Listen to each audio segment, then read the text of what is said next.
Perfect. Rebecca, I'm calling you in the order that I see you. It's nothing personal. It's just how you appear in my screen. Hi. Well, I'm Rebecca. I'm working in Instituto de Investigación de Hidrobiología here in Trelew. I currently work in a PhD about the evolution of the fisheries in Ooh, Puerto Raus. mm, It- perfect. Yes, you froze for a little bit, but okay. Oh, Evolution of okay. fisheries in Rawson. Yes. Perfect. My English is very rust, very, very rusty because I have no experience making tests before. So this is, I understand very well, but I I have very, very um, problems with communication. What I think. No, it's perfect. What you did, like you didn't know how to say something, so you said it in Spanish. It's perfect because you Okay. you were able to communicate what you wanted to say. That's the Okay. idea, that we speak mostly in English, and when we don't know something, we use the Spanish word. Yeah, it's okay. Yeah, no one is going to take notes. Okay. Ah, she used no. The idea is we try to communicate to the best of our possibilities, like the best we Okay. can. And in communication, it was perfect. We understood everything. Yeah. Okay. Thank you. Luz. Hi. Okay, my name is Luz. I'm doing a PhD in oceanography. I'm enrolled in the Buenos Aires University, but I'm working in Cadiz, in Ushuaia. So yes, I work next to Tomás, so in the same office. Um, and my research is about the variability of hydrographic conditions in the Beagle Channel and in Potter Cove. I don't have too much experience speaking in English and trying to say things in English. This year was my first. I participated in a campaign in the Northern Hemisphere, so it was so difficult for me to try to communicate. But people understand me and were very patient, so I'm happy with that. And yeah, that's all. I try my best in English, but I know it's not the best. But anyway. No, but it's great. As you say, in general, native speakers, they tend to be patient and they tend Yes. to understand that we are making an effort. Yeah. So whenever you feel embarrassed of or ashamed of your English in front of a native person, always think that you're speaking in English because that's the only language that they know. Yes, I know. I was thinking the same. So you are Yeah. doing the best you can. So perfect, Yes, of course. perfect. Diego?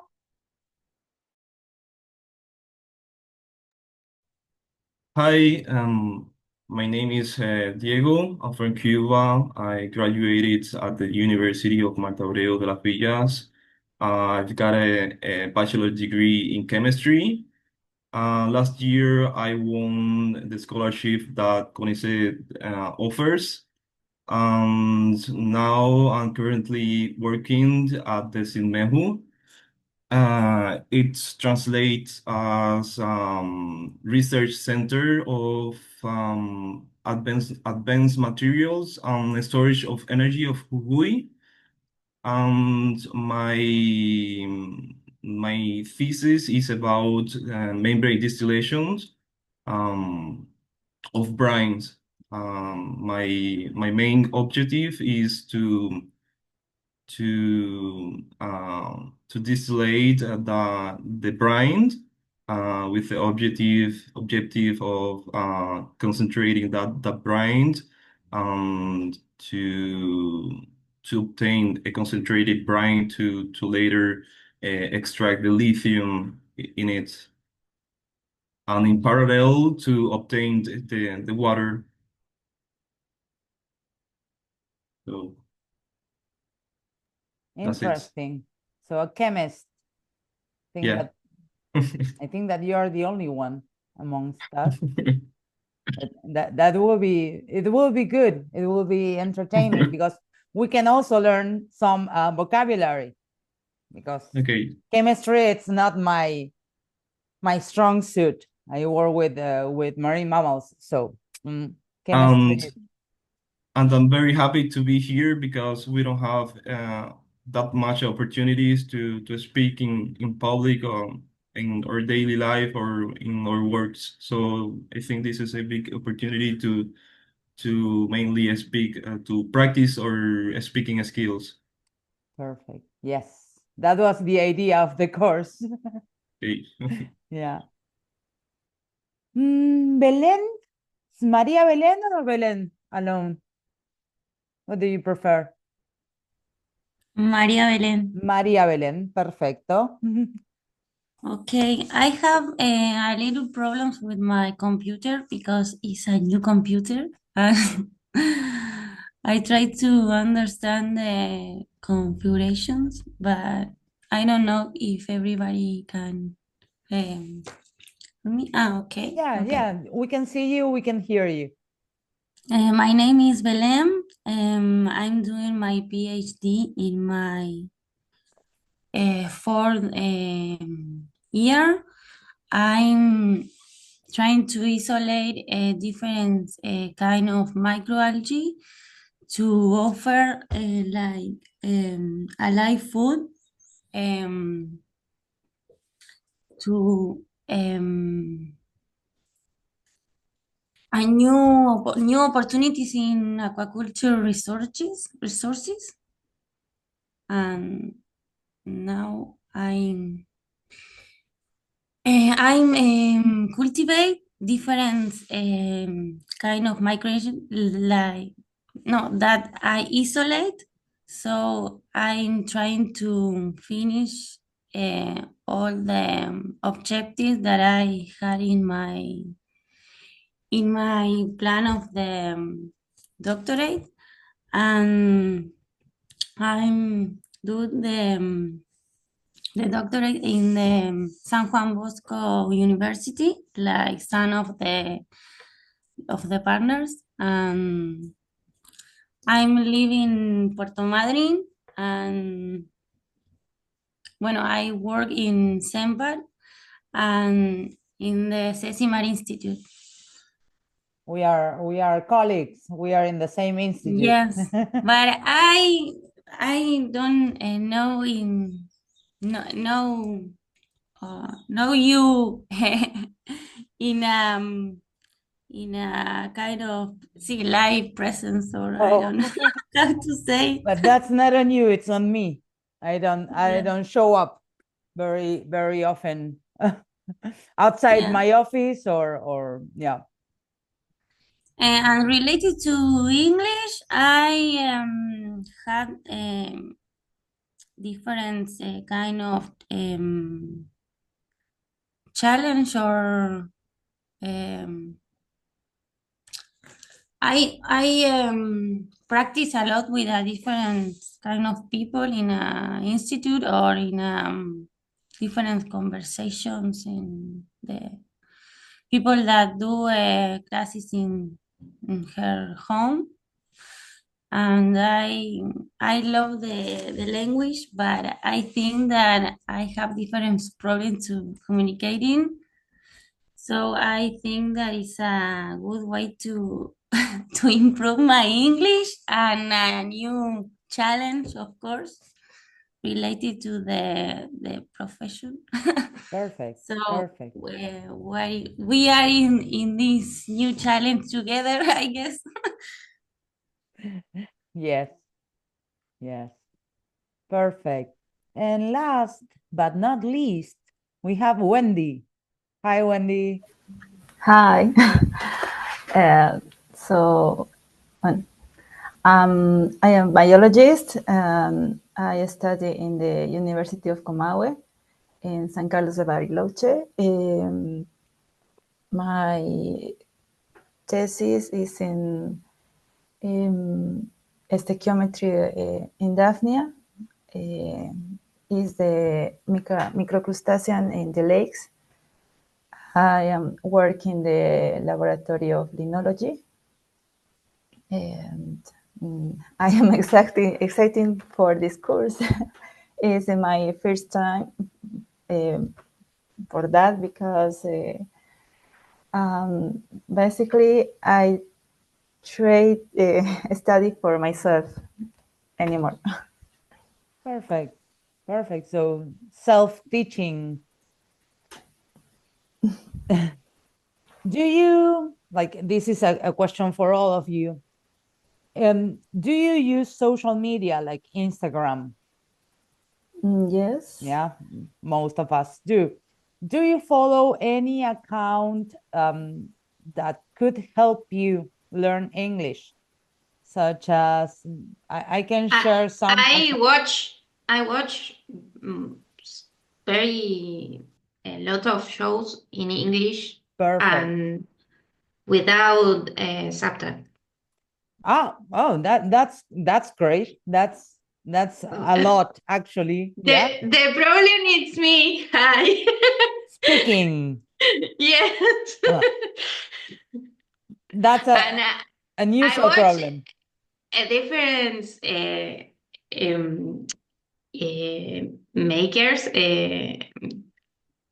Some of Australia, some from England, so I can hear the different accents, Perfect.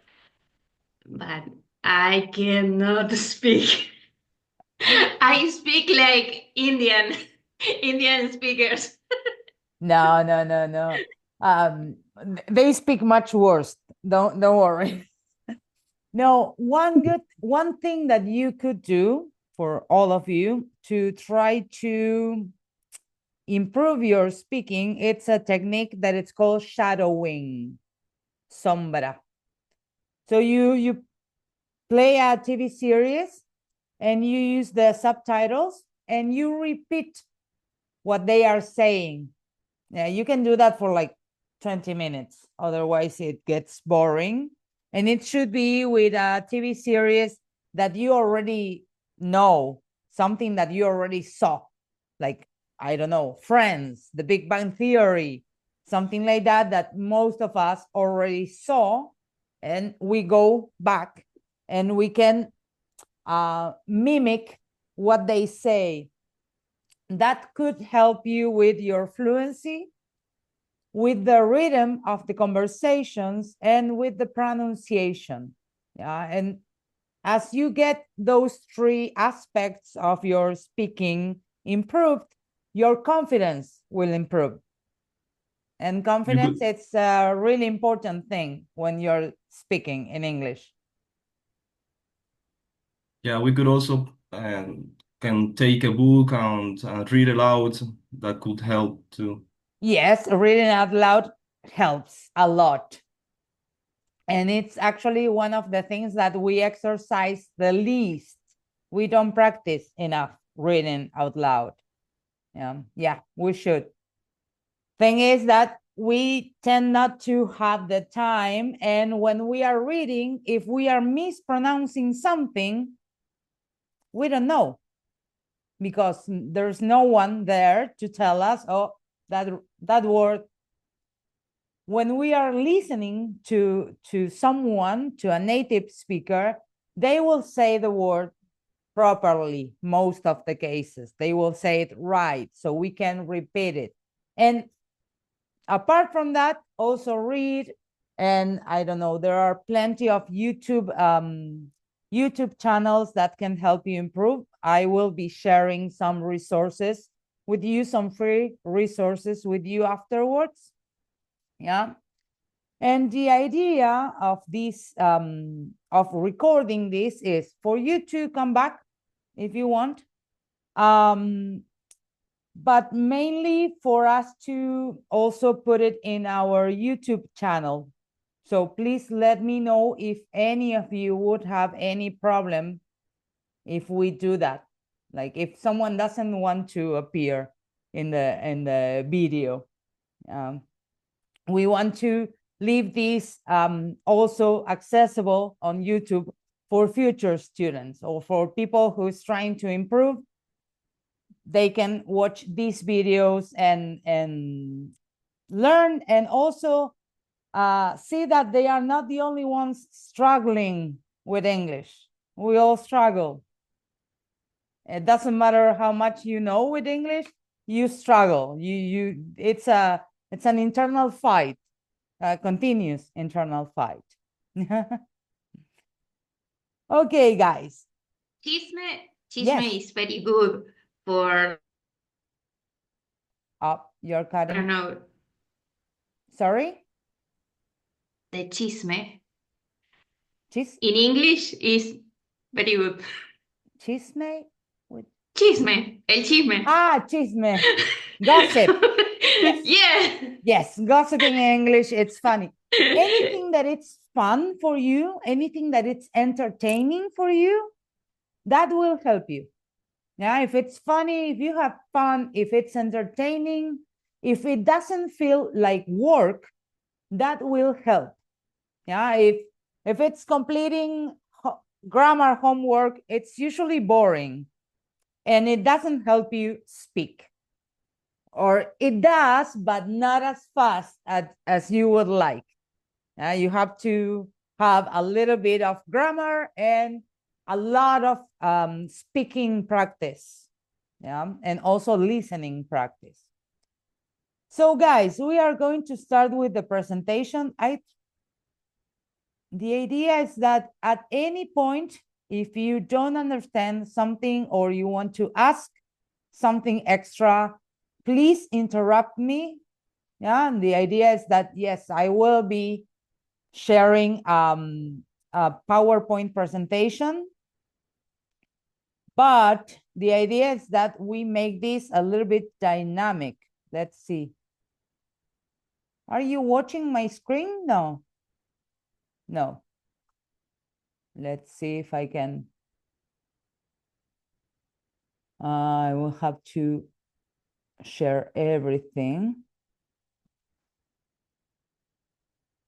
Now, do you see the presentation? Yes. Yes. Perfect. Yes. Perfect.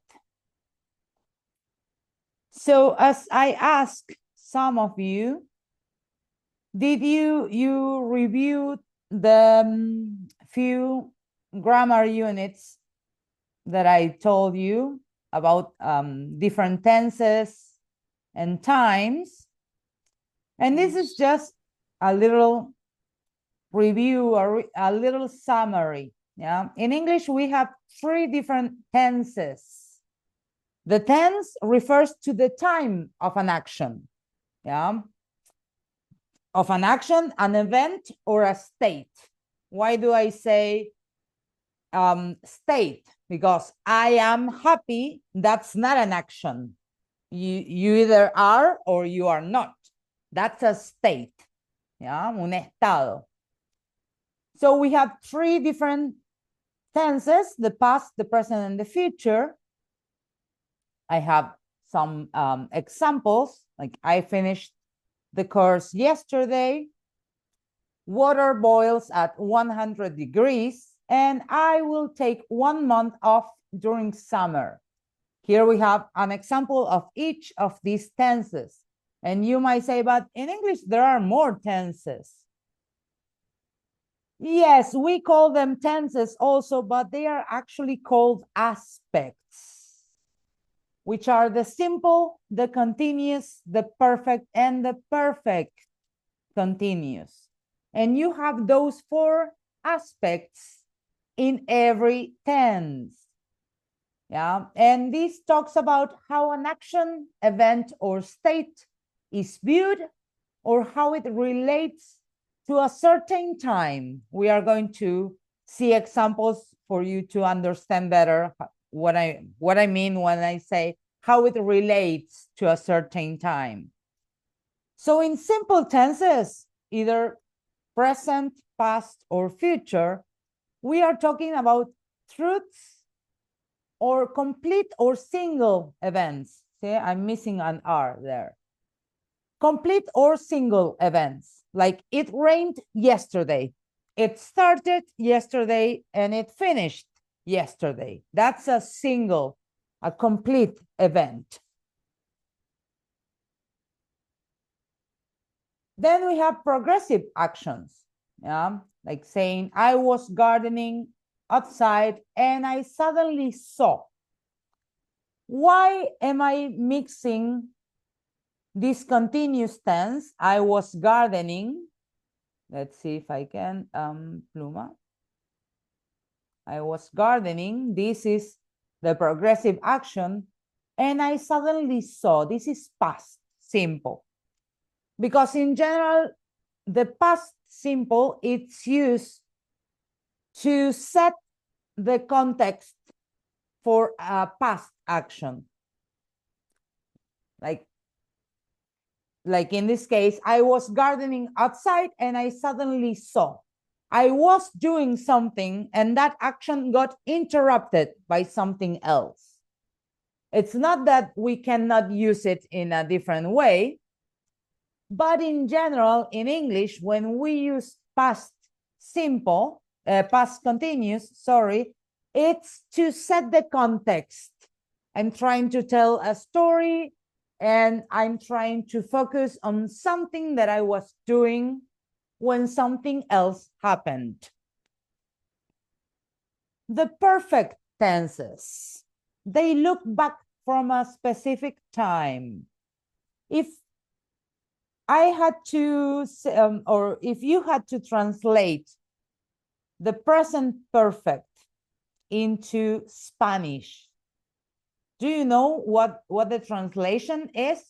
For Argentinians, this will be more complicated.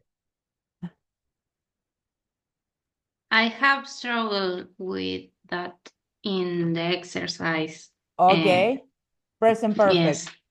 Yes. Present perfect and past perfect. If I say present perfect, an example would be, I have studied English for 12 years. I'm just inventing. I have studied. Yo he estudiado, which we don't use in Buenos Aires, in Patagonia. We don't use that structure. Yeah, we tend to use the past. Yo estudié. But the present perfect, for example, it's something that started in the past and continues up to today, or just finished. Like I have just finished my degree.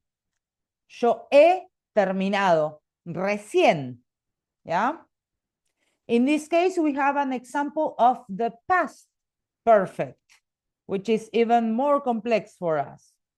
In Spanish, it will be yo había estudiado, yo había hecho. Our example says, it was 2006. I had enjoyed working in Italy for the last 5 years. So I'm setting a moment in the past, 2006. Before that, I had enjoyed working in Italy for the last 5 years, meaning that I started working in Italy in 2001, and by 2006, I had enjoyed working in Italy for 5 years. Yeah.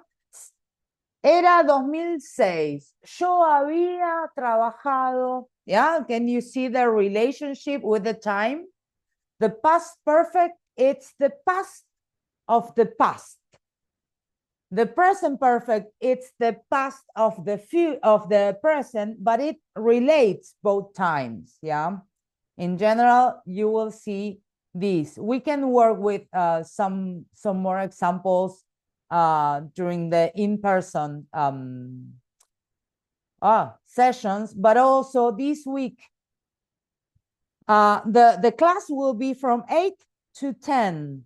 But we managed to extend the meeting a little bit more, and from 10 to 10:30, those who have questions or who want to explore a little bit more some subjects like present perfect, we can stay a little bit longer and answer questions or deal with those problematic tenses. Yeah, they are problematic tenses for everyone. Perfect. And the last one, it's the perfect continuous. And we have a progressive action looking back from a specific time. If I say, it has been raining for hours, what I mean is that it started raining a few hours ago, and it continued raining, and it's still raining outside. Yeah. It's something that started, it happened for I don't know, a few hours, and it's still happening. Yeah. So it has been raining for hours. Ha estado lloviendo por horas. Yeah. Can you see the relation between the past and the present? Ha estado. It started in the past, but it's still happening. Yeah. The problem is that all these perfect tenses in the US, in the United States, they tend to simplify them and use the present, the past simple in a lot of cases. Yeah, but we need to learn English properly. They do the same as we do. Like Spanish people from Spain, they use the tense yo he estado, yo he hecho, and we don't. The same happens with British English and US English. In the US, they tend to simplify things. And let's see, because in this, I will be sharing the PDFs of these presentations also. In this timeline, let's see if I can open it. I supposedly had it open. No, I don't. Let's see. I want my, I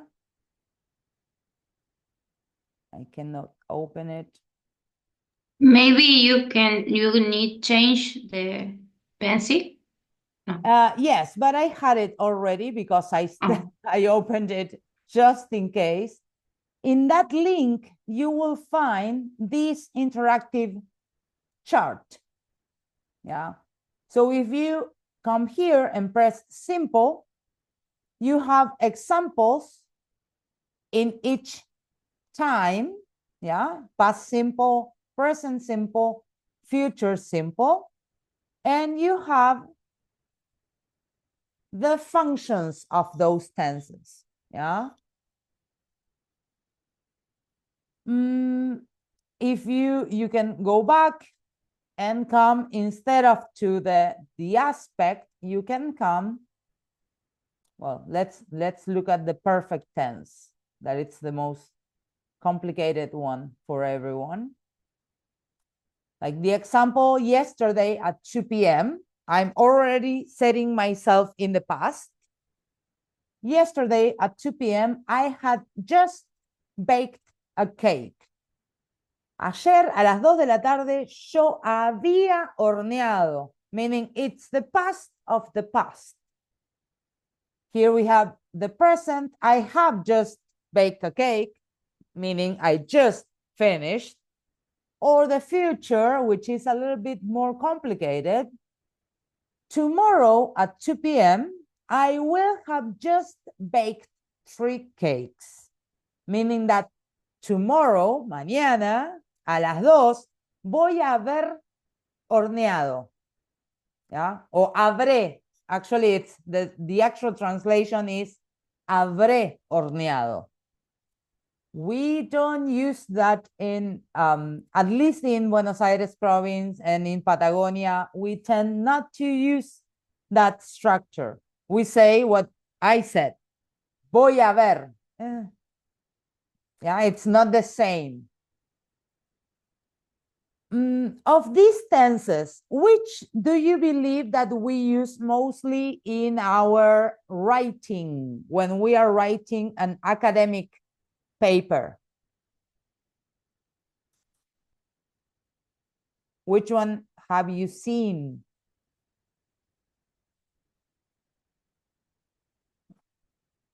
The past.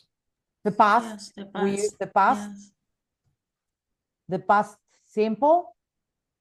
Perfect. In some cases, we also use the present perfect. Like previous studies have reported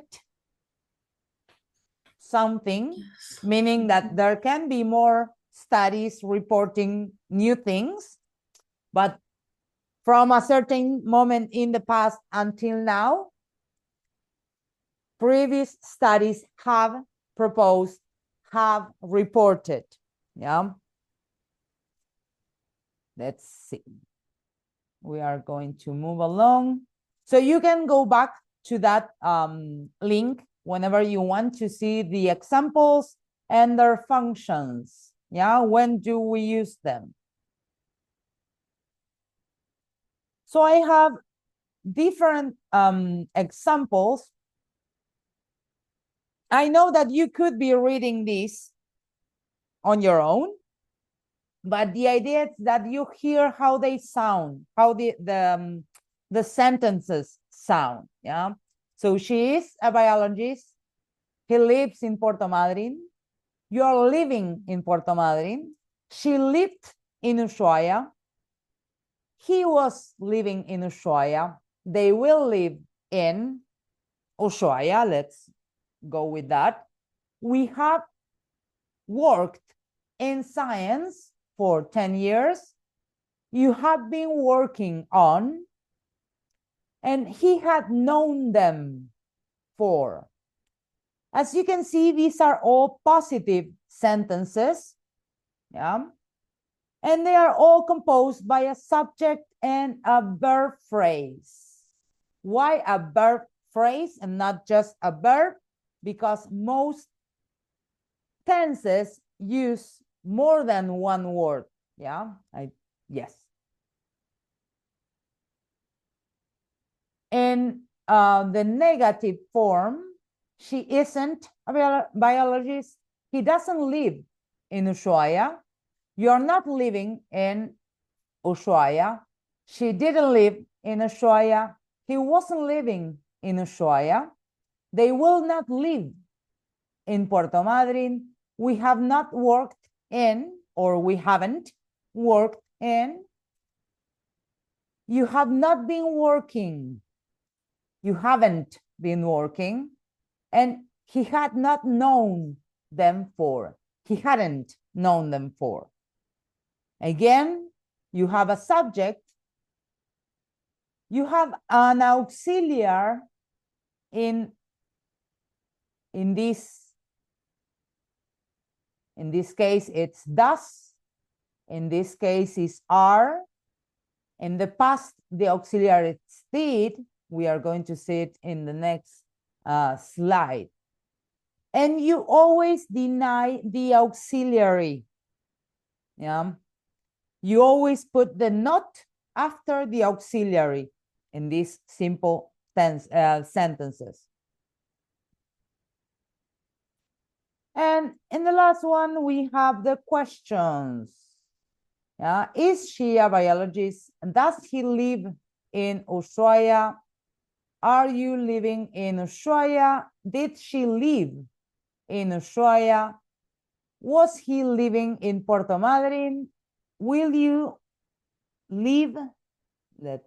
I cannot see what I put here because I have my, sorry, I'm having trouble. I have my, the strip of your cameras. But will you live somewhere? Have we worked? Have you been? Had he known? As you can see, all questions or these kind of questions start with the auxiliary. Yeah. This is not the best. Yes, draw. Perfect. I'm having trouble. Sorry, guys. Supposedly. Okay. I cannot see my marker. Okay. Ah, yes. Perfect.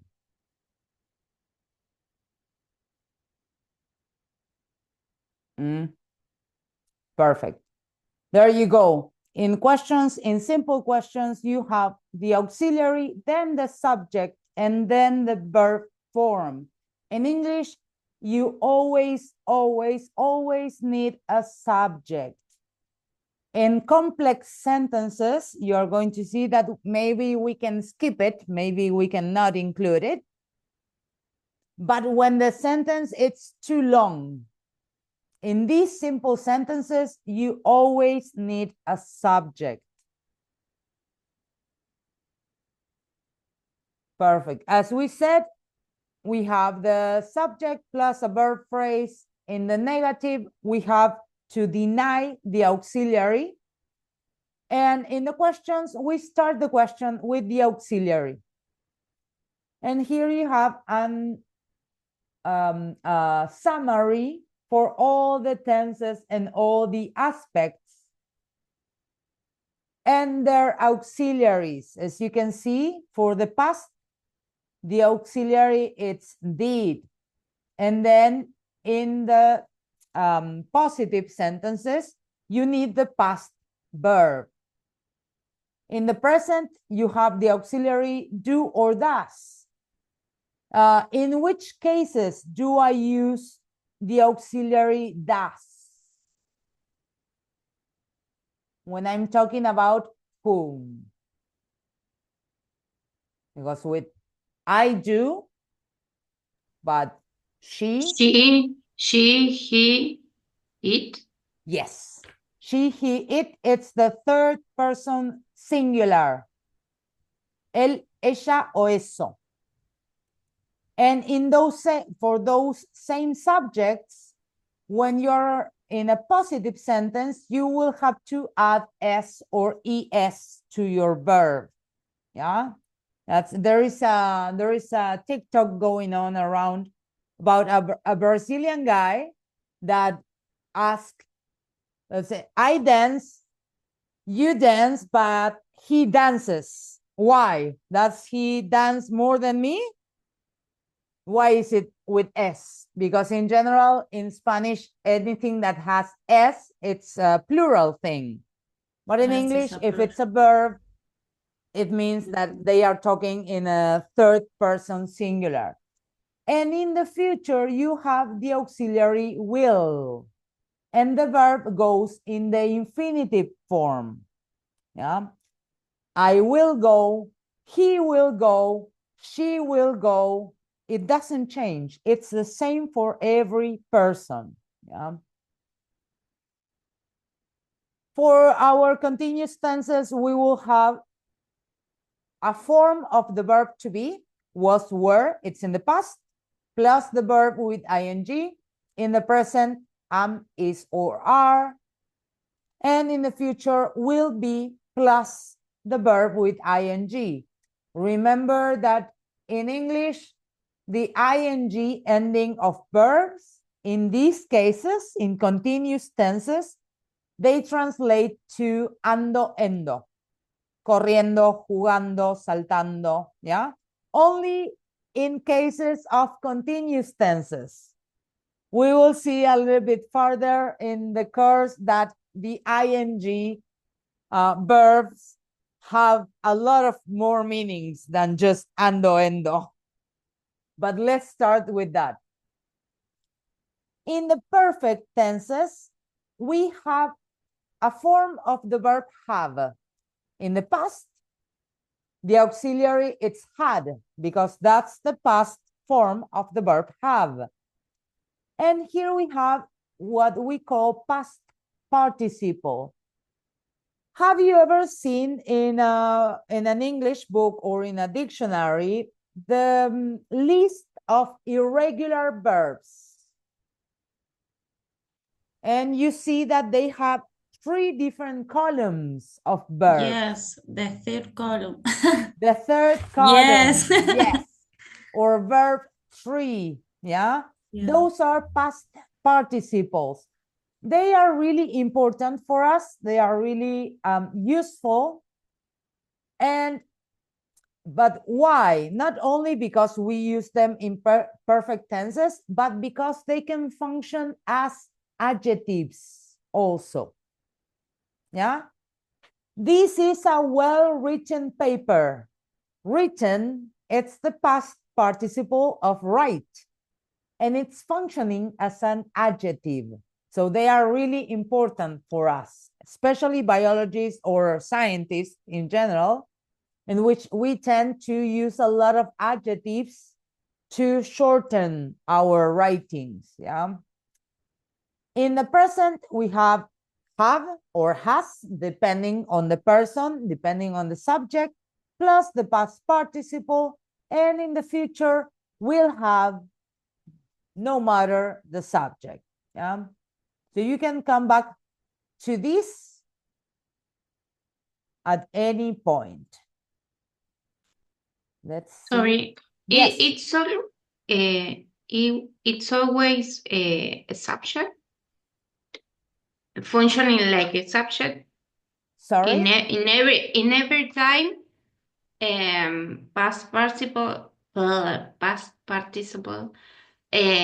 was function like a subject. No, it can function as an adjective, como un adjetivo.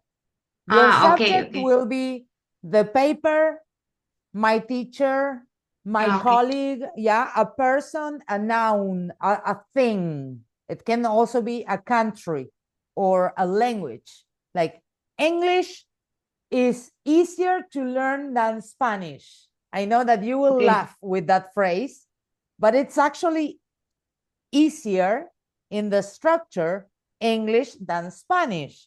The thing is that we learned Spanish since we have been learning Spanish since we were really, really little. Yeah. And we are surrounded by Spanish. That's why we just speak Spanish. But when you start to analyze the diversity in structures, English, it's much, much simpler than Spanish. Perfect. Let's take like 10 minutes in case you want to go to the restroom and I would like to make some mate for me before we start with modals. Yeah.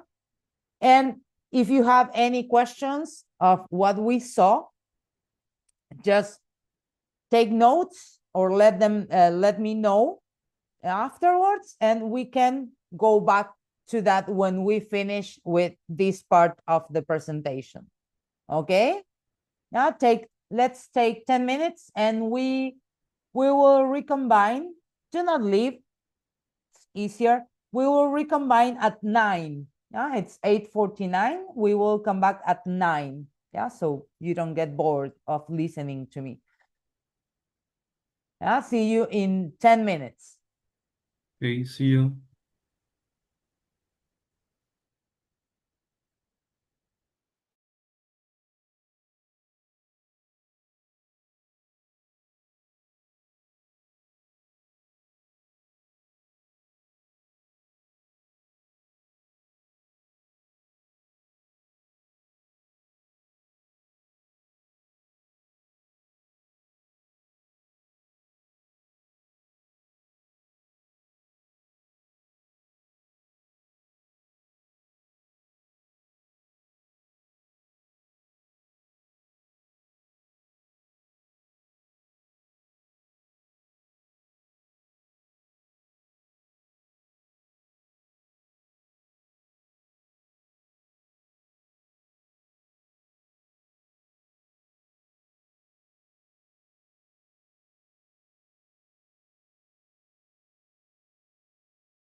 Hi, Luz. I see that you're there.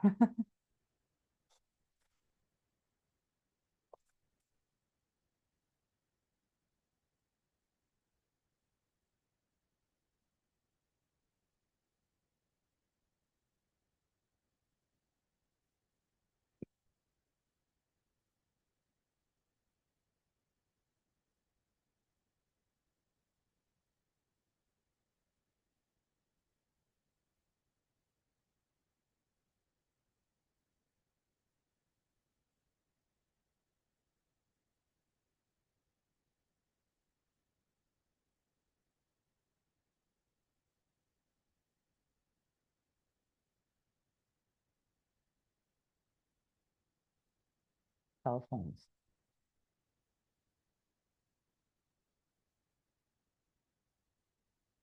Okay.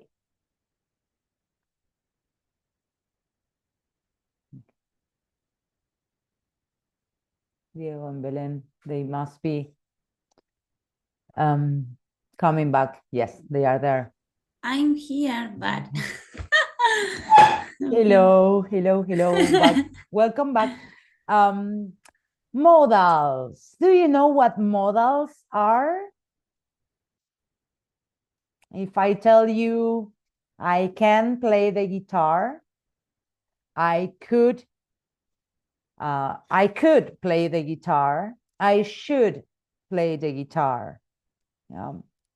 They are auxiliary verbs. Why? They are auxiliary verbs that are never conjugated. So it's I can play the guitar. He can play the guitar. She can play the guitar. They never change. It's always the same for any subject. It doesn't matter if it's a plural subject, they, the researchers, I don't care, the researchers can investigate. Yeah, I can investigate. It's the same. And they do not have an infinitive form. You cannot say to can, to must, to should. Yeah, they only have the modal can, must, should. This is an usual mistake. We tend to use to, can, to, must. Yeah, let's just delete the to and think about can, must, should. And we use them to modify other verbs. Yeah. They do not have ing endings. There is no canning, no musting, no shooting. Yeah, they don't exist. And they don't have past participles. Yeah. The past form of can, it's could. But that's it. There's no third column. Yeah. The past form of will, it's would. But there is not a third column. Yeah. And they always modify other verbs. After a modal verb, there is always a bare infinitive. What does bare infinitive mean? Bare infinitive, it's the infinitive verb, like swim, without the to. In general, in English, they call verbs infinitive verbs when they say to be, to swim, to play. Bare infinitives are the same verbs, but without the to. So I can swim, he could read, I would like. And when do we use these kind of modal verbs? Can you think of a function for these modal verbs?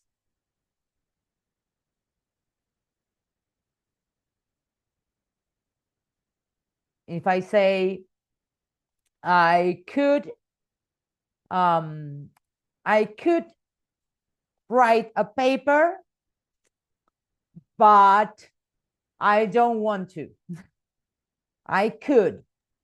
I think that we use in like obligations or not simple actions or sentence that usually are in a present, no, in present tense.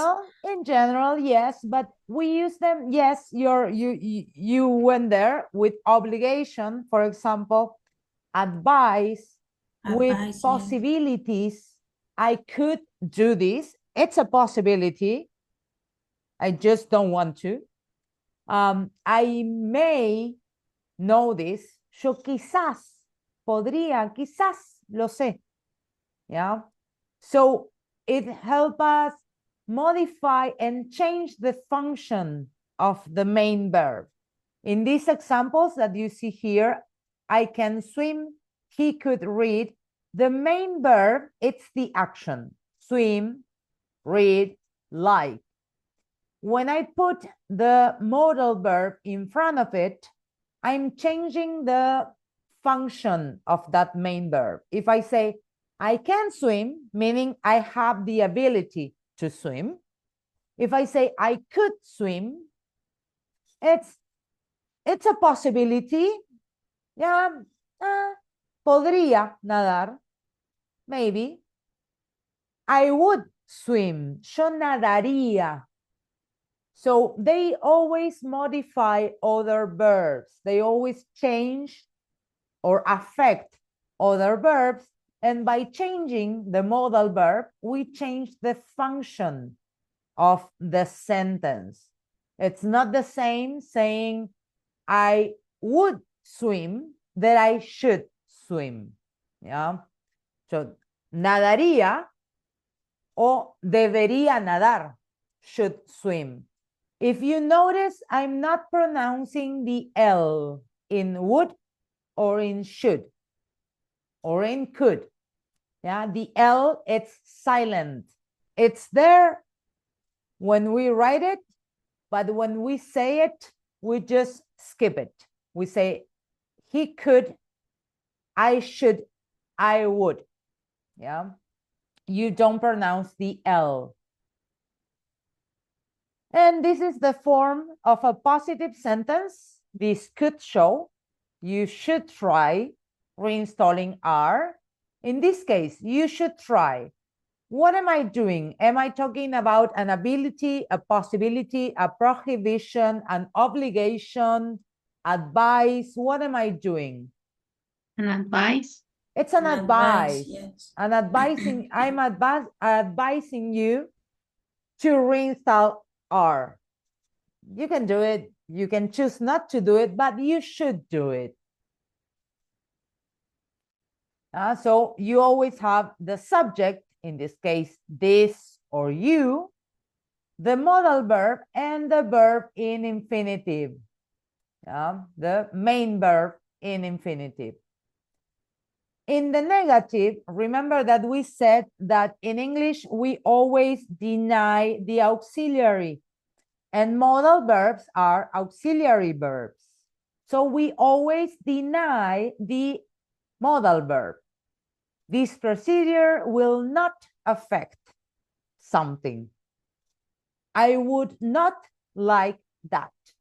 You always put the not right next to your modal verb. And in questions, remember that we said that simple questions always start with the auxiliary. In the same manner, in this kind of sentences or in this kind of questions, you will start your question with the modal verb. Would you like to send me a copy? In this case, we have a what. What would you do about something? Yeah. But the order, it's the same. First the auxiliary, then the subject, and then the main verb in infinitive. And the same happens here. The only thing that changes is that we put a what before the start of the sentence, before the auxiliary. If I ask you, would you like to send me a copy? What could be your answer? How would you answer this question? Yes, of course. no? Yes. But in another structured way. I don't No, but yes, you will answer yes or no. Yes, I would. Yes. No, I wouldn't. I Or wouldn't. no, I would not. But if I say, what would you do about this? Can you answer just with yes or no? What No. would you do? ¿Qué vas a hacer? ¿O qué harías? Yes or no, it's not an answer. We Yes. will see, I think that tomorrow, if I'm not mistaken, tomorrow or the next day, we will see that in English there are two different types of questions based on how you answer those questions. The first example we have here, it's what we call a yes-no question. You can answer with yes or no.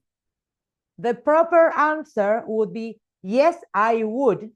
Yes, comma, the subject and the auxiliary. Yes, I would. No, I would not. Or I don't know. Are you a student? Yes, I am. No, I'm not. Yeah. But when you start with what, why, who, whom, you always need more information. Yeah. These questions cannot be answered with yes or no. Yeah. They require information from you. Okay. And we are going to dive right into what we call past modals. Past modals look complicated. They look difficult. They are not that difficult. Because one advantage is that it's always the same. They never change. They don't change with the subject. So that's useful. And they are used for deductions, possibilities, obligations, or permission in the past. Let's see an example. The example is, if we had access to the right equipment, we would have obtained more accurate results. We would have obtained. Can someone translate this into Spanish? We would have obtained. ¿Qué sería? ¿Podríamos obtener más resultados? ¿Hubiéramos obtenido? No. Podríamos haber obtenido más información exacta. Podríamos o It's podremos obtener. habríamos in this case. Podríamos sería could have. We could have Yes. obtained. That's podríamos haber. In this case is habríamos obtenido. If we had access, si hubiéramos tenido, we would have obtained more accurate results. This is an imaginary past. It didn't happen. We didn't obtain accurate results. We Estas cannot serían change como. that. Yes, yes. Ay. These are like third conditionals or maybe. In this related case, to- this is a mixed conditional, but yes. Okay. Yes, this is a type of conditional sentence. Yes. Because they show different probabilities. No? Yes, and That we have can imagine. we have the if. Si hubiéramos tenido acceso o si hubiéramos accedido, which means it is a conditional. We are going to see conditionals. I think that today we are going to go over the different types of conditionals. The structure, it's always would have plus the past participle. You can shorten would have to would have and wouldn't have or would not have. We have another example. The anomaly must have been caused by a measurement error. Must have been caused. Debe haber sido causada. I'm almost completely sure that it was caused by this measurement error. I'm deducing something, but there is a strong possibility it must have been caused. Debe haber sido. I'm almost certain that my problem was due to a measurement error. And again, you have the must have plus the past participle. The research, sorry. yes. Can we repeat the previous one? We will have obtained more accurate results. It's translated as habríamos obtenido o Habríamos. hubiéramos. Yes. Okay. Habríamos. In this case, it's habríamos. Okay, perfect. Thank you. You're welcome. When we say the researchers should have conducted more trials to ensure accuracy. Should have. It translates to deberían haber. Yeah. So it's an unfulfilled expectation, something that you were expecting but didn't happen. It could be also an advice in the past. You should have done this. Deberías haber hecho. You cannot change the past. So it's like, yeah, but now I cannot change anything. The researchers should have conducted more trials to ensure accuracy, but they didn't do it. They cannot change that. As you can see, the structure, it's the same for all these examples. Yeah, you have the modal, the verb have in the infinitive form, it never changes, and the past participle.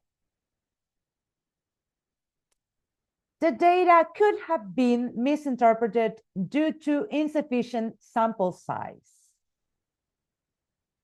Could have been. This translates into podría, in this case, podría haber sido malinterpretado. Yeah, could have been. And it speaks about possibility or ability. I could have done this. Yo podría haber hecho esto. I had the ability in the past. I didn't do it.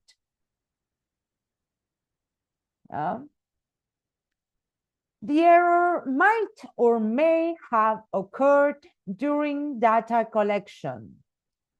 I put might and may in the same sentence because they have the same meaning. The difference between those two, it's how certain I am, the probability of that.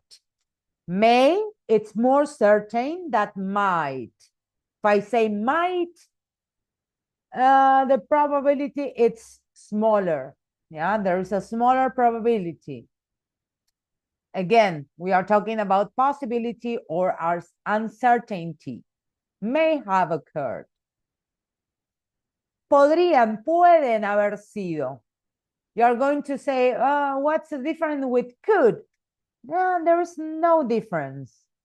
But when we are talking about possible situations in referring to probability, we tend to use might or may, especially in our writing, when we are not sure. Yeah.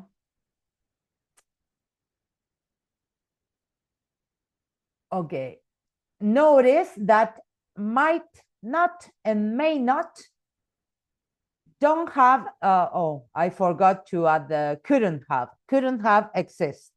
But might not and may not, you cannot contract them. You cannot make them shorter. You have to say the whole thing. Might not have occurred. Yeah. Mightn't, it doesn't sound right. No one uses that, and may not cannot be contracted. With contractions, I mean this: when you join two words together with an apostrophe, like could have or shouldn't. Yeah, those are contractions. The results of the experiment couldn't have been more conclusive, given the rigorous controls we implemented. Couldn't have been.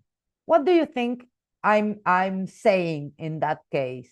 Was there a possibility?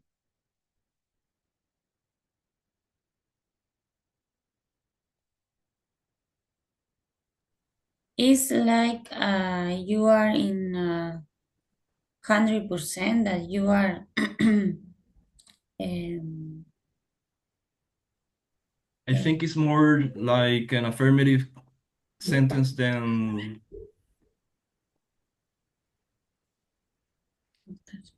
You're done everything you can. have to. Yeah, it was impossible.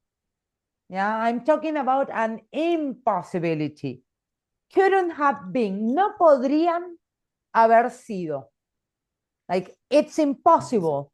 There was nothing we could have done to change those results. Yeah. Again, we have could not. In this case, we can also use cannot or can't. Yeah. Notice how we write the cannot. This is, I'm bringing your attention to this because it's the only modal that when you're writing the whole word, can and not, you write them together. Yeah? It's the only case. If you try to write in Word, in your computers, and you put can and not separated, you're going to see that Word highlights those two words because they go together. Perfect. Again, all subjects, it doesn't matter if it's a singular subject, a plural subject, a third person, he, a she, or an it, they never change. It's always the modal, the verb have, and the past participle. Here it's important because in Argentina, at least in Buenos Aires, in southern Patagonia, or in southern Argentina, we do not distinguish between the B, la B larga, and the B, la B corta. But in English, it's important.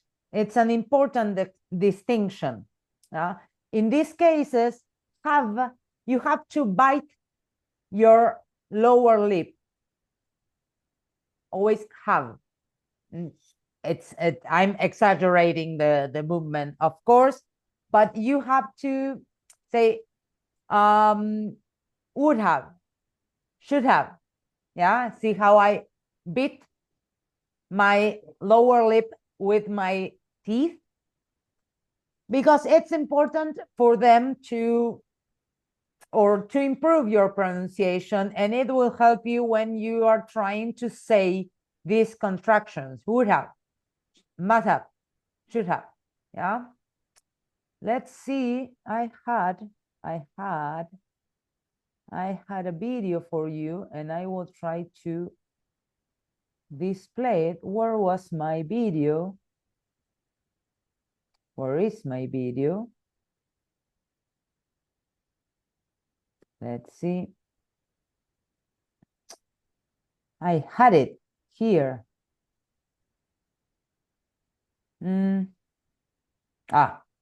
Okay. Let's. In the grammar handbook, I shouldn't have shown you this. In the grammar handbook, you have an exercise here, which is exercise 1.1. I want you to take 2 or 3 minutes and try to complete each sentence with a proper past modal. So could have, might have, may have, should have. Yeah. Let's see if we can do it. Take a few minutes and tell me when you're ready.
Right. I was trying to turn on the audio again.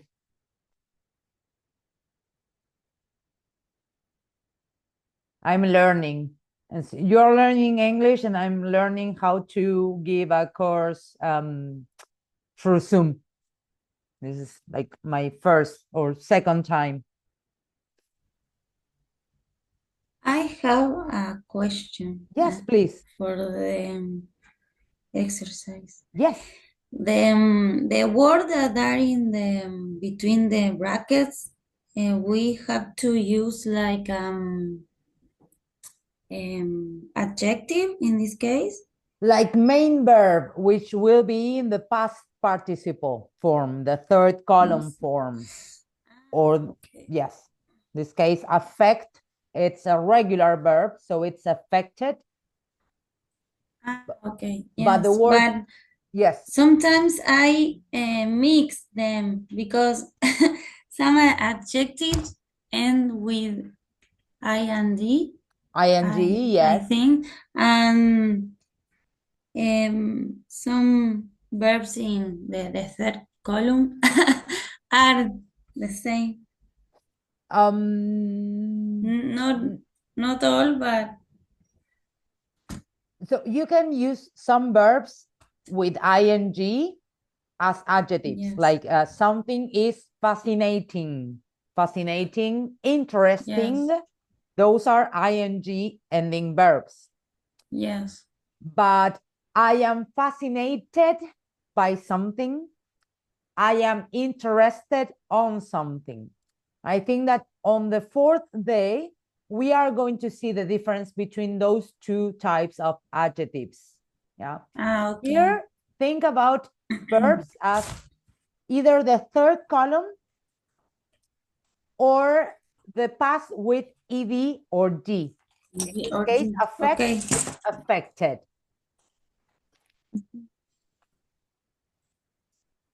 Do you know what's the past participle, the third column of the verb be?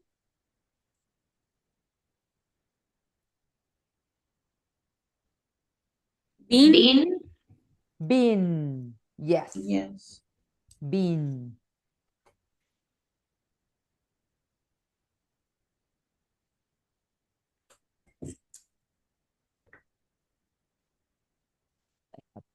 Mm.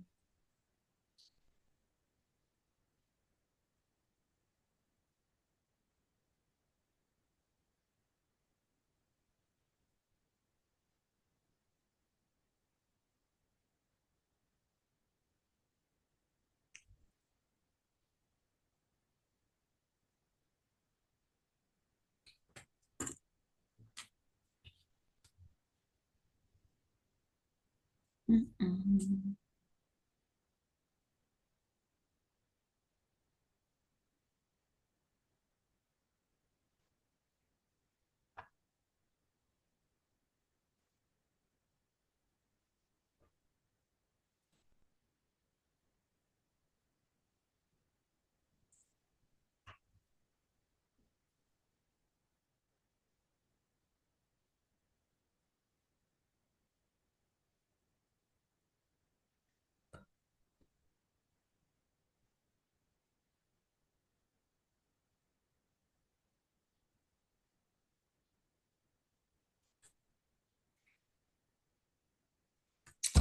Okay. Let's. I'm ready. Perfect. So who wants to read the first one? The whole sentence, not just the answer, the whole sentence. I go. Perfect. This variability might have affected the final measurement. Measurements, yes. Yes, perfect. May have affected, perfect. Does anyone have a different answer? Yes, I put could affect it, but I don't know if it is correct. It's a past No. model, so I'm looking for the could, but also the have. Could have affected. So might Okay. have affected, could have affected, might, may, might, can have affected also. Now we have, as you can see, we have different possibilities here. Could have, may have, might have affected. Yeah, I'm talking about, yeah. All are right? Yes, Ah, because I'm talking about possibilities. And okay. depending on how possible it is, I can use could, may, or might. They are all correct. If you put any of these, it's okay. Mhm. With the second one, who wants to read the second? Me, I can answer it. Perfect. Come on, Diego. The sample size should have been larger to increase statistical power. Should have been. Debería Should haber have been. sido. Perfect. Yes. Another possibility here, another option. Can you think I of put Could. could? but with the verb be in conjugate, no? Could have been. Always Been. yes. But can you use a different modal? Should have been. Debería haber sido.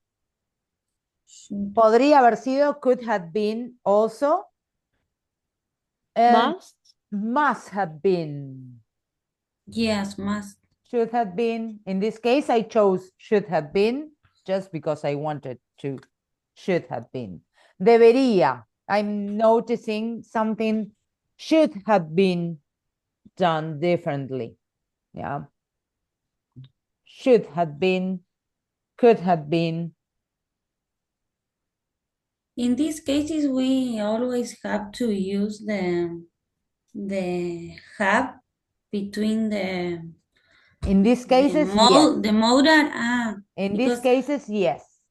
I Past know. modals always have the modal plus the have. Have. Okay.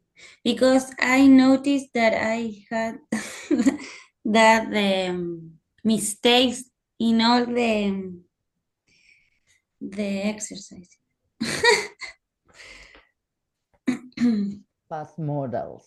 Yes, in these cases, they just because this exercise is for that. Yeah, because Okay. we are practicing past modals. But don't worry, because this is an exercise. No one is evaluating you, qualifying you. So the idea is that you make mistakes. You need to make mistakes. Like I'm not with, and this will happen with any exercise during the course. I never expect your answers to be perfect, guys. Do not expect to be perfect.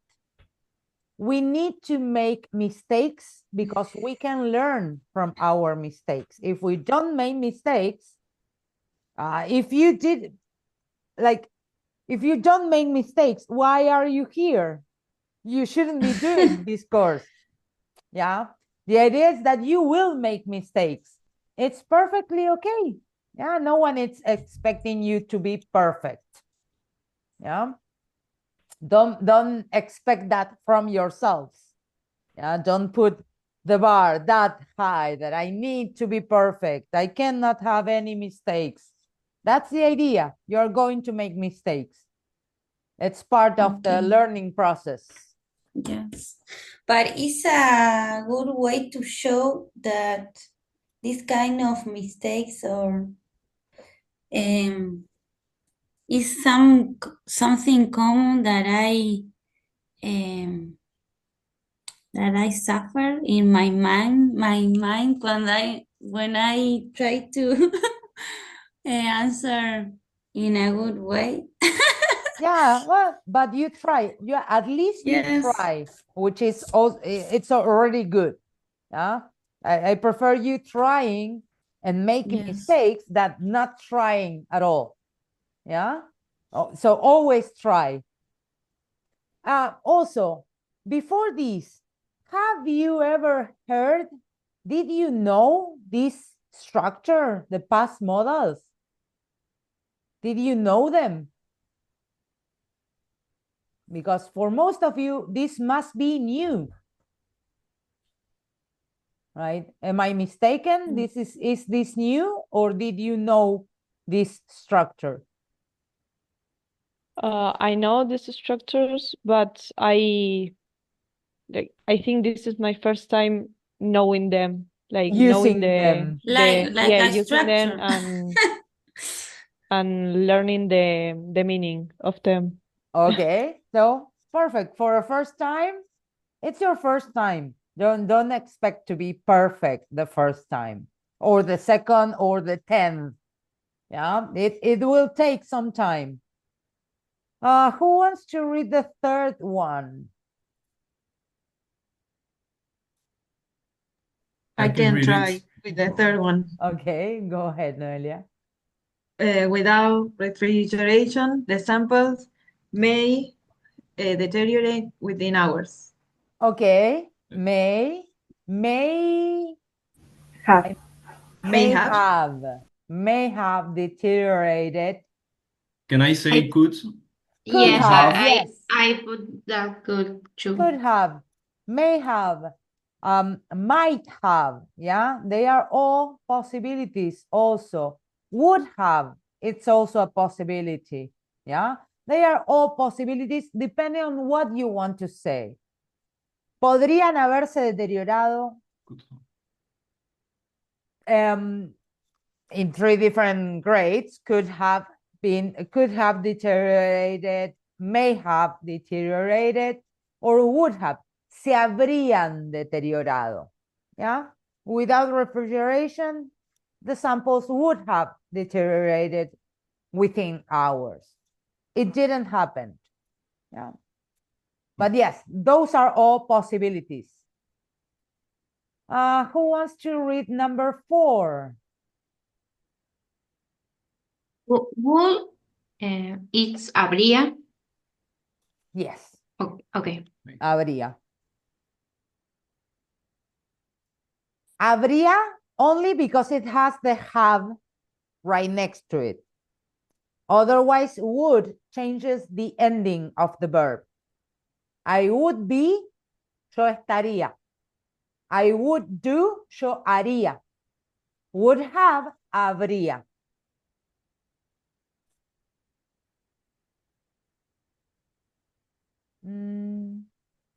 Does anyone want to read number 4? Yeah. I can read Yeah. it. Given the high concentration, the compound might have degraded over time. Okay, might have. Might have. That, the I structure, put- it's okay. Yes. I put must. would. Must. Okay, must have degraded. Because of the first part of the sentence, it gives me a sense like it might have. Okay, might have. Also, we could be talking about an impossibility. Given the high concentration, the compound couldn't have degraded. It's a possibility. They are all possible. All your answers are possible depending on what you want to say. In this case, I put must have because I'm reading, like, in the beginning I had a high concentration and now I have a small one, must have, but all the possibilities that you propose are valid depending on what you want to say. And the last one, we have the last one.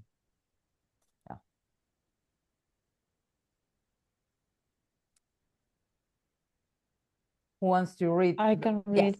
I can. This anomaly might have resulted from a measurement error. Might have. Perfect. Might have resulted. Perfect. Yes. Did anyone put something different? Another Could have. possibility? Could have. Yes. May have. If we put would, yes. is not. Would This in this case is not would have resulted. Habría. If you're hypothesizing, yes, you could have. okay, in that case. Because you're making a hypothesis.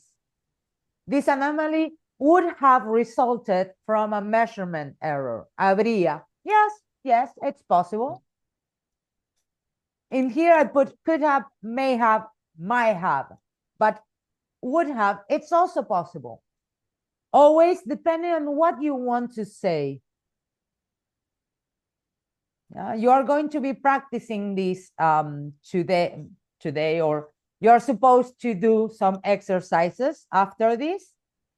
One thing is that no one is going to actually check that you do the exercises.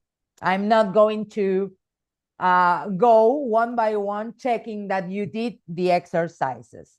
That's up to you. Yeah. But you're putting a lot of effort, you put a lot of money. And if you have time, because I understand that everyone has a life and we have other obligations and our work and our family, etc. But if you have time, I strongly encourage you, advise you to do the exercises. Why? Because if you have questions, you can bring them tomorrow. yeah, or we can keep talking about your questions, yeah. The idea is that you actually exercise to see if you actually understood the structures, yeah. I have a question. Yes. The traduction, the must in Spanish. Debe haber, must have, debe haber, must have been, debe haber sido. Okay, thank you. And must not have es no puede, it's impossible. No puede haber sido por esto. In the PowerPoint, I will be sharing a video that, again, you're not obligated to watch it, but I strongly advise you to do it. It's a video about past modals. Why is it good? Because it explains the functions, again, of all these modals, and also because she's a native speaker. So you will be able to hear, to listen to how she says things, yeah? And this is a good exercise for you to shadow her, to mimic what she's saying, to practice your pronunciation. Yeah, I'm going. Yes. One question. Yes. What is the B3?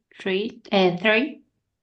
Verb 3, the past participle, the third Okay. column of the verbs. BP. B3. This screenshot was taken from the video. So she will explain at the beginning what it's B3. I call it past participle because that's the actual name. But B3, verb 3, the third column of the verbs, it's perfectly okay. Okay, thanks. Let's see. Okay. Yes, we are going to move along because we have the conditionals. So we have some examples here. If you heat water to 100 degrees, it boils. If a plant receives sufficient sunlight, it undergoes photosynthesis. In this case, we are using the present simple 2 times. If you heat water, it boils. If a plant receives sunlight, it undergoes, or it does, it undergoes photosynthesis. This is the zero conditional in which you use for general truths or scientific facts. Yeah. If you heat water to 100 degrees, it boils. In general, if you do this at 500 meters or 5,000 meters on a mountain, it will not happen. It will happen earlier. But in general, in normal conditions of pressure, this will happen. Yeah, this is a general truth. It's a scientific fact. Yeah? And we use the word if and 2 times the present simple. Yeah. If you heat water to 100 degrees, it boils. So this is the zero conditional. I don't care if you remember which one is the zero or not. Just remember when they are used. Yeah.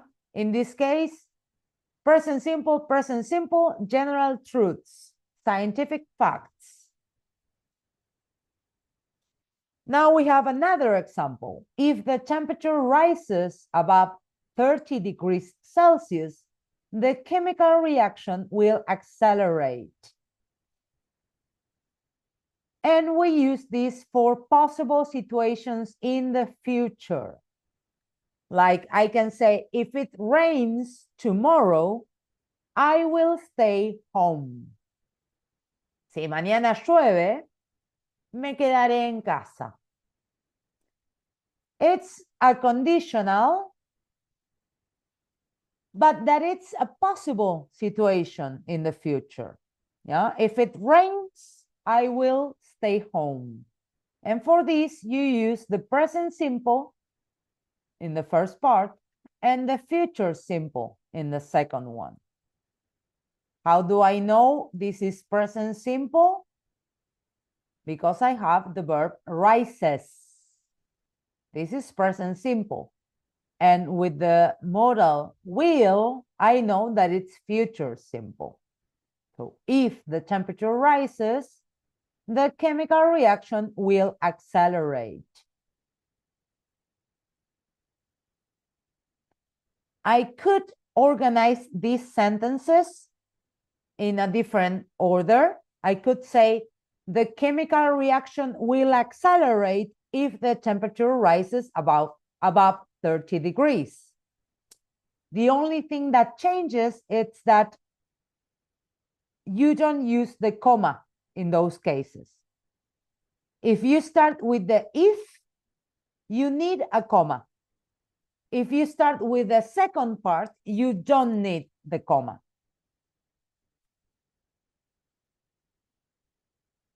So possible situations in the future, we use present simple and present and future simple. Sorry. Yes. Sería, Yeah. the chemical reaction will accelerate if the temperature rise. There is no comma. There is no comma. In that case, there is Okay. no comma. Okay. That happens with every conditional. If you start with the if your sentence starts with the if, you need a comma. If your sentence starts with the second part, you don't use the comma.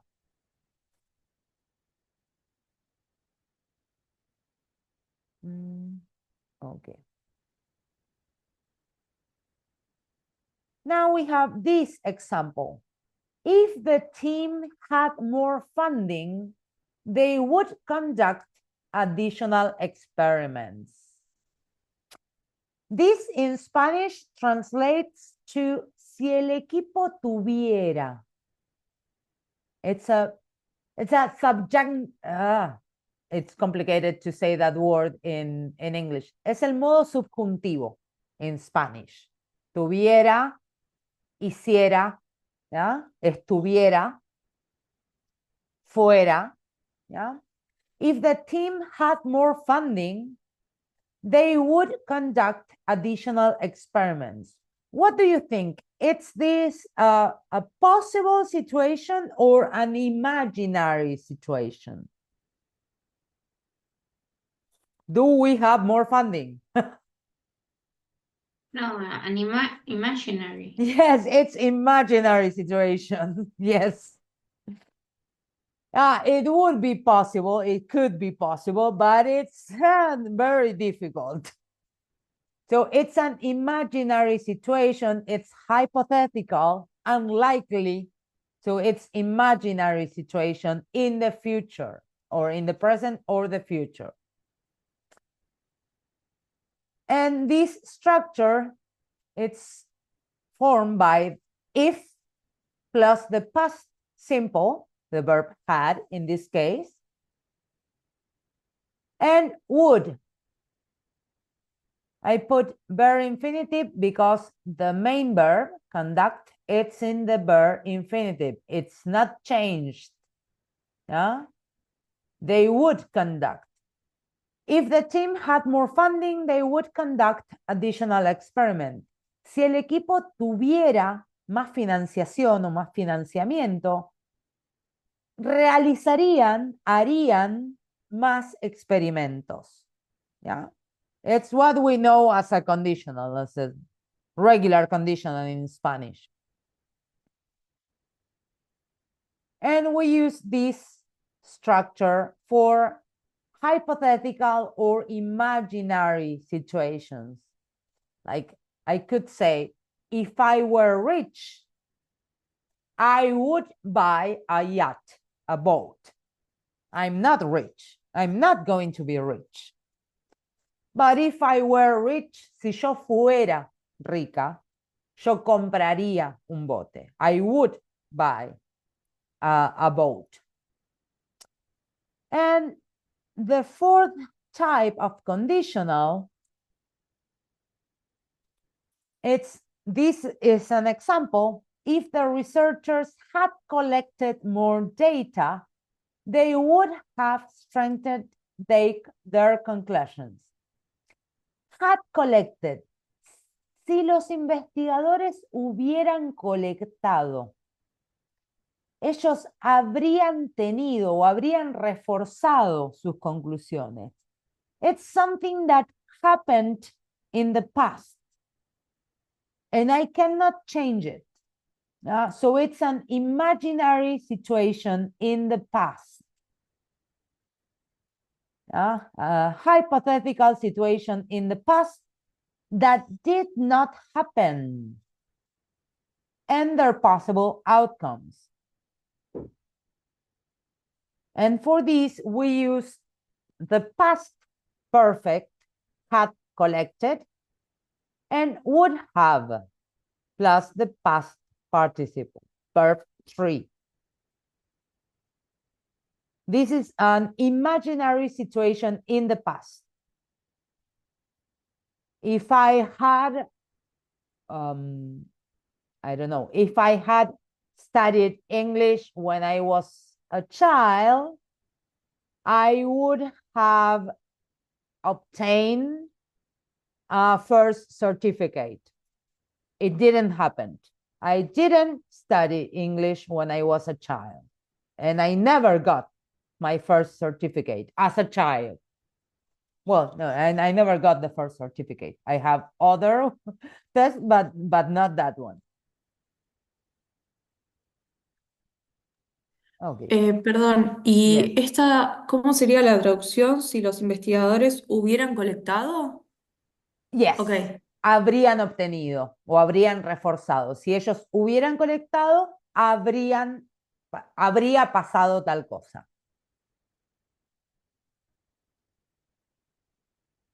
In Spanish, it's nowadays people tend to confuse this conditional. Si yo hubiera hecho, algo habría pasado. ¿Ya? Hubiera o hubiese in Spanish. Well, it's good. It's in English. There is no hubiera, hubiese. It's only one form, had collected. My neighbor is deciding to drill at this time. Okay.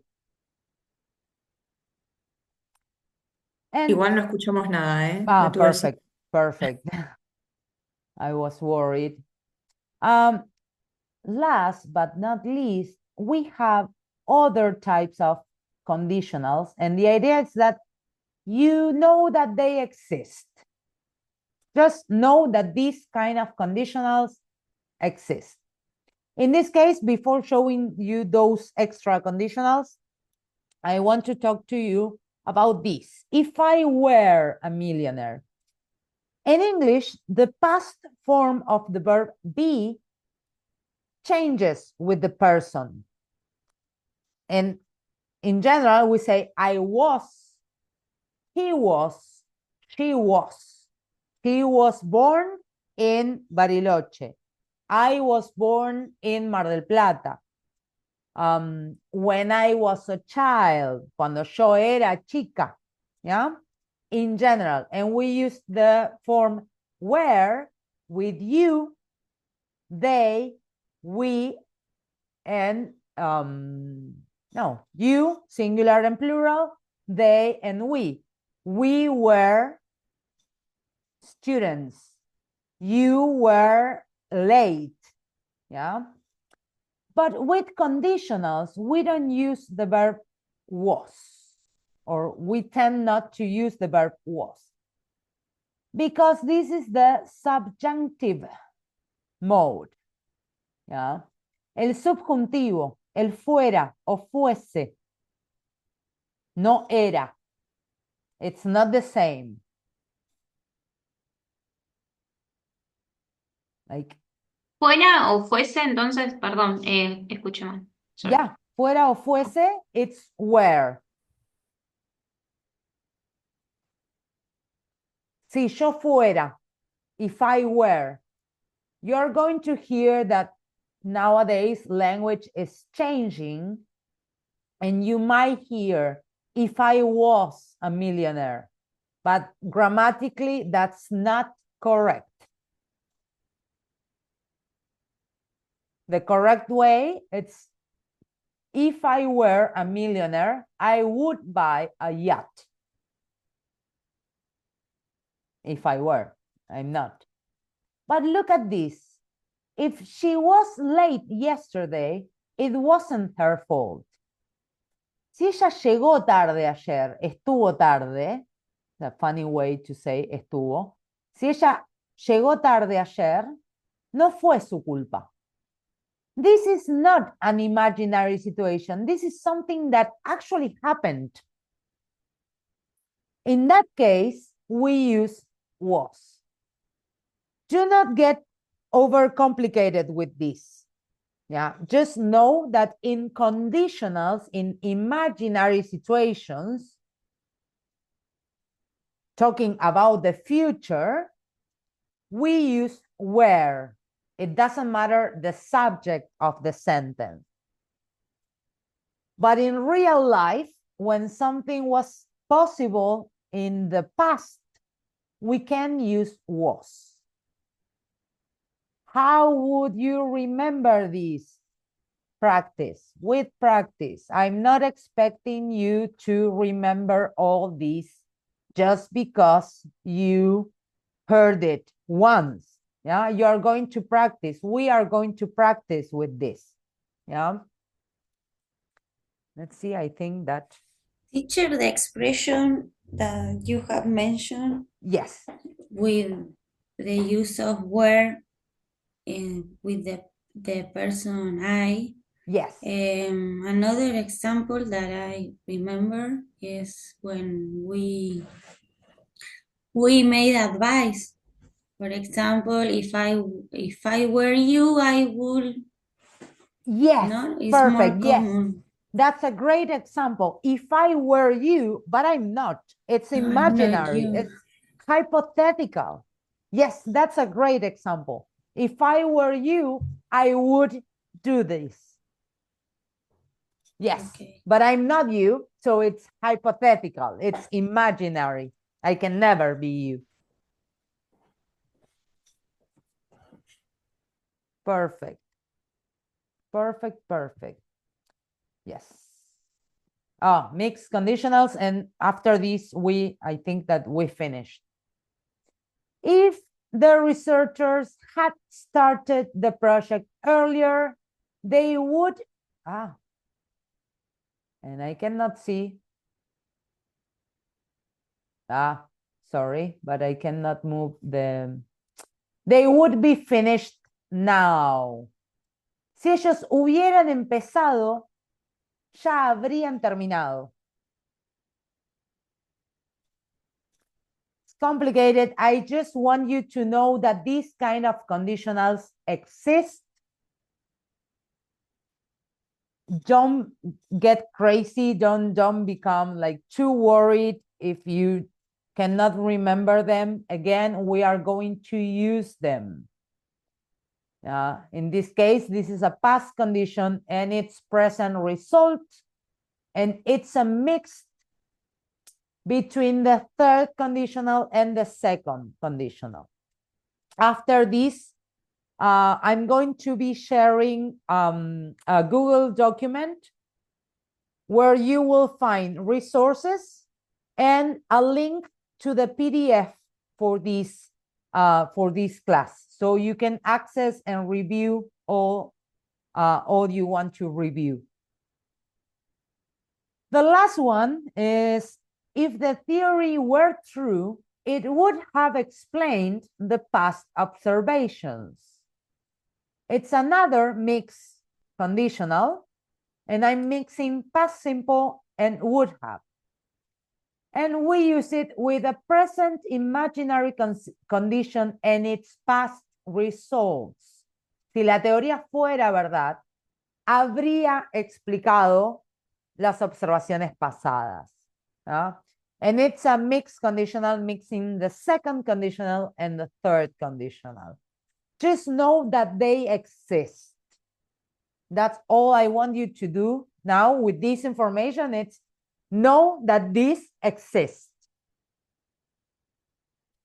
And yes, with this is the end. Every day I'm going to give you this, and this is an advice. You don't have to do the reading, the explanations. You don't have to read them if you don't want to or if you don't have time. But I strongly advise you to do the practice. Yeah. The book I gave you, the link I sent you, includes the answer key. So do the exercises, check your answers, and if you have any doubts, we can check them tomorrow. Yeah. Keep in mind that the book may give you one answer as correct, but sometimes you put an answer and it's okay. It's just not what the book wanted. That doesn't mean that your answer is necessarily wrong. Yeah. Keep that in mind when you do the exercises and you check your answers. Any questions, guys?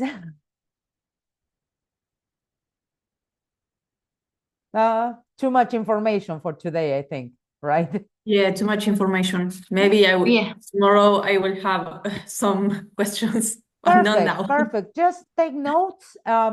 Also, take notes, and we will try to cover all your doubts during these virtual meetings and that extra half an hour for those who want to stay. That extra half an hour, it's not mandatory to stay, but if you have questions, please stay. And if not, you can always bring them when you come to, when we have the in-person meetings, because we are going to have full days, and we will be able to answer all your questions then. Yeah.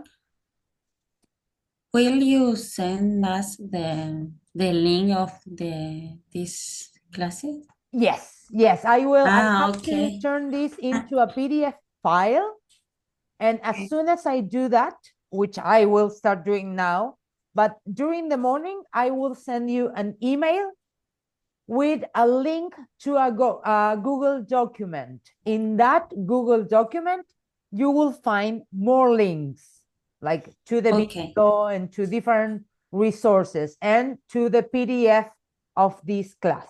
Yeah? Thank you. Thank you so much for being today. And well, let's meet again tomorrow. Tomorrow you will also a date. It's a date. Perfect, guys. Have a beautiful day. Teacher, yes. Before we leave the meeting, I have a questions. At the beginning, you were talking about you were presenting the tenses in English. You were talking about affirmative sentences, questions, and negative questions, but you didn't talk about negative questions. And I do have a specific questions about that. I'm sorry. Which questions?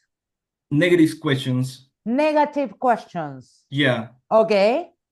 In informal situations, we use contractions, and I found an interesting thing when I was studying grammar, and it's about the use of the contraction of "I'm not" in native questions.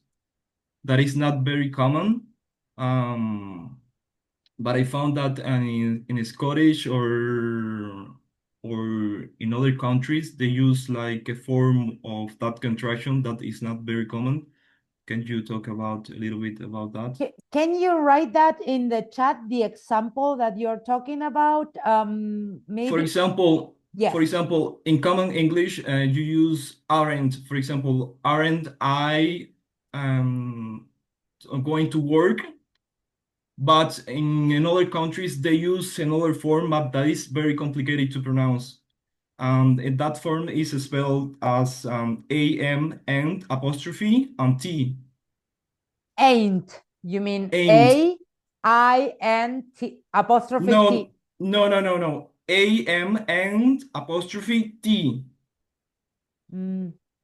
That's not common, but it got my attention because it was Can not. you write it in the chat so I know what you mean? Yeah, I'm going to write it. And apostrophe and that. Am I not? Yeah, it's not very common, but it Yeah. got my attention and it's very weird to pronounce it too. Am I not? Yeah, no, in general, yeah, but Scottish people, they have a particular English. The same happens with Irish people. They have their own kind of language. And a lot of the times it's really difficult to understand them. It's amazing how they can change the words. But if I might have to use it, can I say it aren't? Aren't I going to work, for example? Am I not?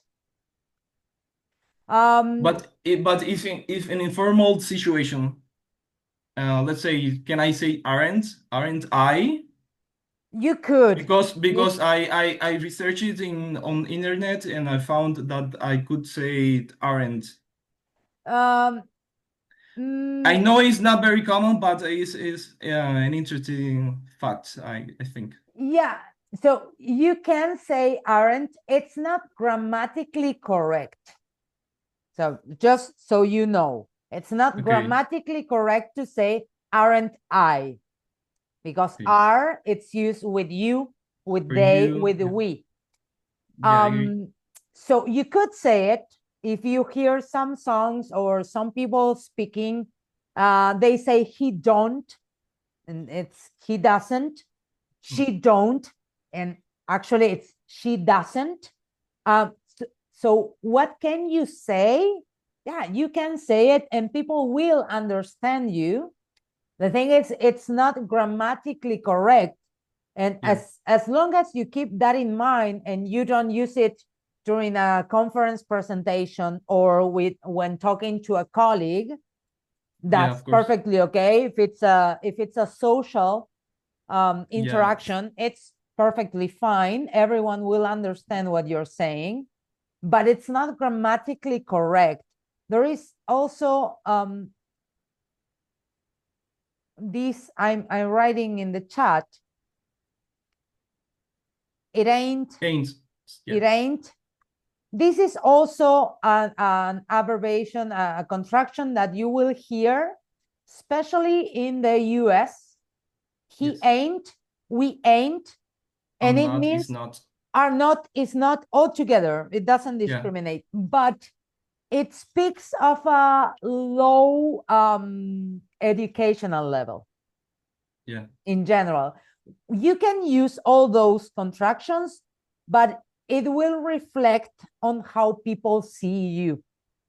And remember that when we are working abroad or when we are working with colleagues, we try to look good. So if you are talking with people in a hostel, perfect. But we also interact with people on the street, so you must to understand them. Yes, for sure. As long as you know that it's not grammatically correct, you can use it. Yes. Yeah. There is a lot of people who uses ain't or ain't mostly, or he don't. Especially in the African American community in the United States. but in general, they will not use those contractions when talking to colleagues. You can use it in a social, informal interaction, and it's perfectly okay. Everyone will understand what you're saying. Yeah. Okay. The same with but aren't I? They will understand. It just that it depends who are you talking to, yeah, and what image you want to give to the other person. Yeah, I totally agree, and I just wanted to know if it were possible to say that, and if you have heard it. Possible, it's possible. I have not heard it. No, I have not heard that particular contraction. Maybe I never paid attention to it. Maybe I heard it and I Okay. never noticed that. I will do some research on that also to see Okay. who uses it, when they use it. But yeah, Okay. you can use it. Okay. Thank you very much. You're welcome. Okay, if that's everything, we will meet again tomorrow, guys. Okay. Okay, See you. perfect. See you Bye tomorrow. bye. See you tomorrow. Bye bye. Bye. Bye.